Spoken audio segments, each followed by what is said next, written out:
Welcome to the 6 o'clock news on SBYnews.com. Another gorgeous day today. Unfortunately for you, you're inside and you're working in a building and it's air conditioned. That's a good thing, I guess. But for me, I get to enjoy the outdoors once again. Folks, I want to get right into several topics here today. Let's talk about these animals being reunited. Again, thank you to all of you for getting involved in helping these people find their animals because as many people do, they love their animals like their own children, and when they get lost, there's no telling where they're at, and it's just a very lost feeling. Two reunited today. We appreciate your help. Folks, let's talk a little bit about Mayor Ireton and Stu Leader. You know, there's this battle going, and I should add SAPOA, because there's a battle going on between the administration and these people, and my suggestion to the mayor has been get a mediator.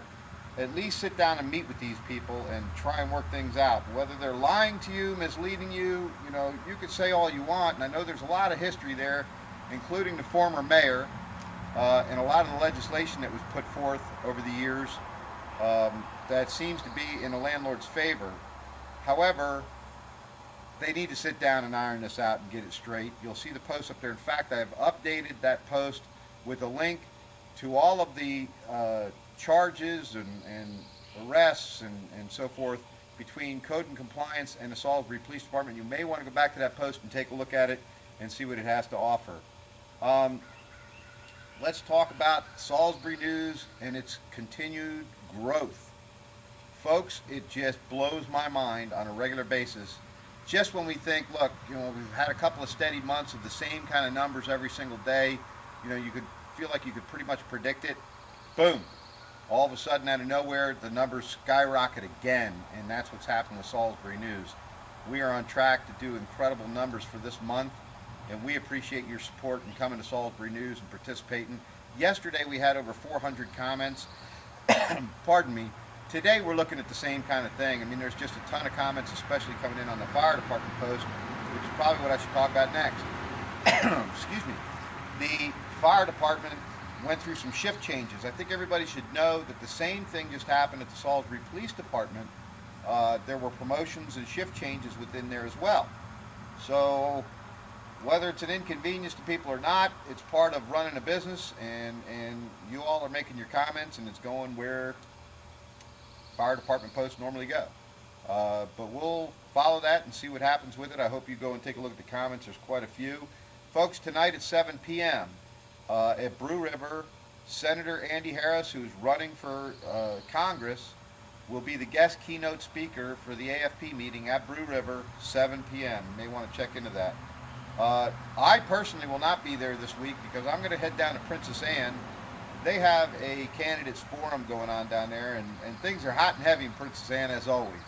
You know, it's almost as controversial on a smaller scale in Princess Anne as it is in Salisbury. The final thing I want to talk about is taxes. You know, I've been pretty hectic and pretty busy, and the schedule did not allow me to run back and forth to take care of certain personal issues. And of course, it cracks me up to get listed in the Daily Times and for them to talk about a local blogger who owes money to the county and the city and the whole 9 yards.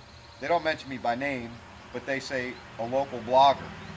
Well, we all know it isn't Jonathan Taylor because the guy doesn't own anything. He's collecting disability and whatever else, whether it's food stamps or Section 8 housing or whatever you want to call it. Folks, there it is. My taxes are paid. In fact, the cashier's check came to $10,072.60.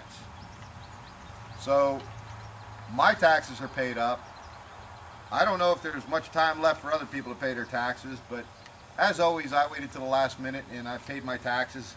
Cash deal, done deal. So for those of you who were hoping to pick up my properties at a at a great rate, next to nothing, it ain't gonna happen. Joe Albero's got plenty of money to take care of this kind of stuff. What Joe Albero doesn't have is the time. Anyway, everything's paid up, everything's taken care of. Folks, we appreciate you being here. We appreciate your support as always. You have a wonderful, wonderful evening. Enjoy this beautiful weather, and we will see you on Friday. Thanks for being here, folks. Have a good night.